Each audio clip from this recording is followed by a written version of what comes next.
All right, I have Luna right here for the intro of this episode. Savor it, it's not gonna last long. I can already feel that she's trying to leave me. Anyway, so today I'm gonna be showing you some, see what I tell you? So today I'm going to be telling you about these 4 plants that I have here. They're all cuttings, I have them in water propagation. I'm going to be showing you the roots so we can kind of see how they're developing, because I haven't really looked at these in a while. I tend to start water propagation and then kind of forget about them and sometimes change out the water and that type of stuff. But the thing I want to tell you about first is that I get a lot of questions in terms of the color of my water. I have been adding liquid seaweed to my propagations once they develop roots. I found that it gives a bit of a boost for the plant and it gives some of the nutrients that it wouldn't normally receive with just water. So do I know if it works completely? I don't know 100% that it totally helps, but I think it does, and I don't have like a control group over here and an experimental group over here, and I'm testing them, but that would be helpful. So if anyone wants to do that, I would really appreciate that. But I really do think it does help, and it does make sense to me in my mind why that would help. So the first one I'm going to talk about is this one right here. So this is a Philodendron hastatum or hastatum. I received this from a friend on Instagram. Trading is one of my favorite ways of receiving new plants. I've basically stopped buying new plants, indoor plants that is, outdoor plants is another deal. But that's on a different budget, so it doesn't apply. So I've had this cutting for about 2 months, and all you really need is a small bit of the node. The node is kind of the main stem where new branches can emerge and roots can emerge. So I have that right here. It's basically like a compressed plant. You have just like the root system, you have new leaves coming out, new branches developing. So that's all you really need to propagate most of these indoor plants. Oh, and also there's kind of 2 leaves emerging right here. So these weren't here when I received it. So that kind of told me that this thing is ready to start growing. So that's also another sign that your propagating plants are ready, is when they start developing, obviously when they start developing roots, but also when they start developing new leaves and new branches. Over here, I have a Philodendron tripartitum cutting. Again, all you need is a node, and in the node, you're going to develop roots and you're going to develop new branches. As you can see here, there is the cutest little leaf. Look at this little guy. Isn't that wild? Just the cutest little thing. So when they're, developing new leaves, they're going to be really small at first, and that's totally normal. Don't freak out. This one, I mean, what kind of shape is this? This is like an oval.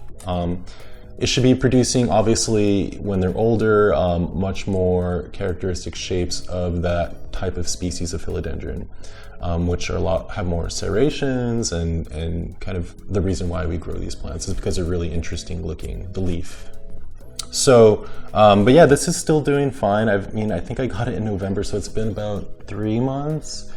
For sure, it's been definitely slow, but I think it's time to get it into some soil because it's starting to develop new leaves, and that again tells me that it is ready. Over here, I have a cutting of a Rhaphidophora tetrasperma. I love these plants a lot, and they're really, once they get going, they can be very quick growers, and I really like that. They can take a while to root. I think this one's been rooting for about 2 months, so if you don't see roots emerging or branches emerging out of your cutting, it can take a few more weeks. So just don't be impatient, just kind of put it in some water and forget about it, and just change the water every 3 or 4 days if you can. So as the plants develop and they develop their own root system, there's new branches emerging, you'll kind of find that the original leaf that came with your cutting if it did come with a leaf, will start to kind of die back. Sometimes they won't, but many times they will. I think that's totally normal. You're basically creating a new plant out of just a small node, so I think it's probably pushing nutrients to the new branches and the new roots, and that will affect your original leaf that it came with.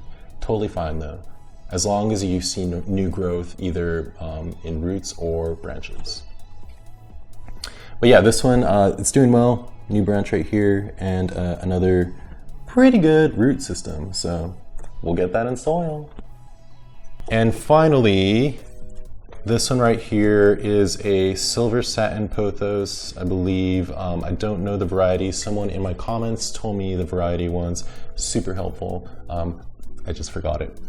So I cut this off the mother plant, this long kind of skimpy vine. To me, it didn't really seem that healthy, but I didn't have anything to lose, so I just decided to propagate it anyway. Since then, probably 3 months, 2 months, it's developed couple roots, but it really hasn't developed a really extensive root system. I actually thought this was not going to make it, but it did. What else can I tell you about this? It has started developing 3 new leaves right here. So it did this one, and did this one. But I think until I get it into some soil, it's not going to be really robust growth. So I definitely want to do that soon, if not now.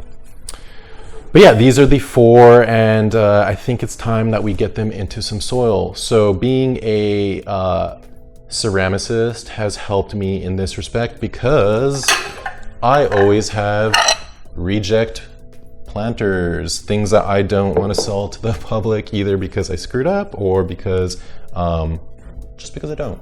So I think I've matched them pretty well. Small.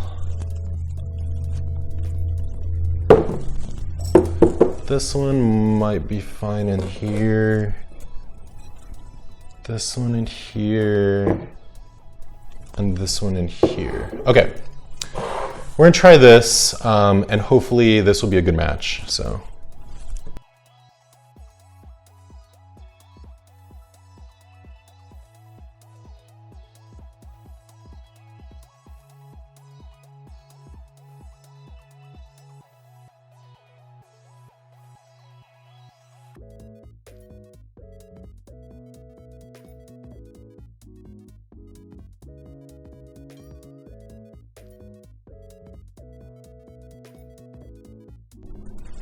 So on like a cutting like this, I like to hide the original node below the soil line. It's just an aesthetic choice.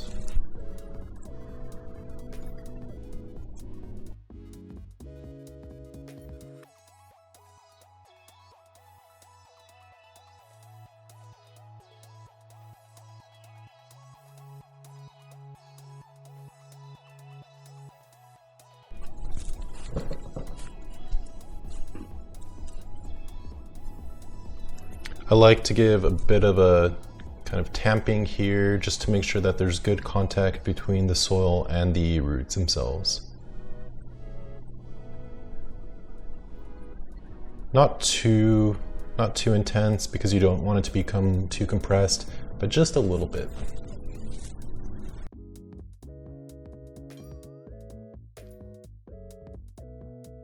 But now I have 4 individual plants here with their own root systems, and I paid very little, if anything, for them all.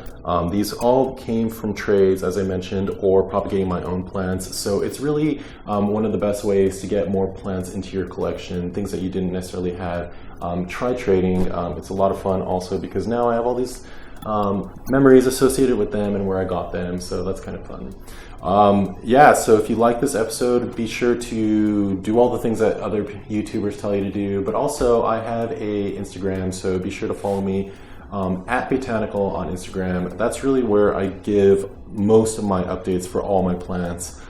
Even the outdoor garden, I give a lot of updates on that. So check out my stories on Instagram at Botanical for the latest. And you can also buy, if you like Daniel Potter, you can buy it through Instagram, because I offer monthly sales. But yeah, I hope you liked this episode. So I will see you in the next one.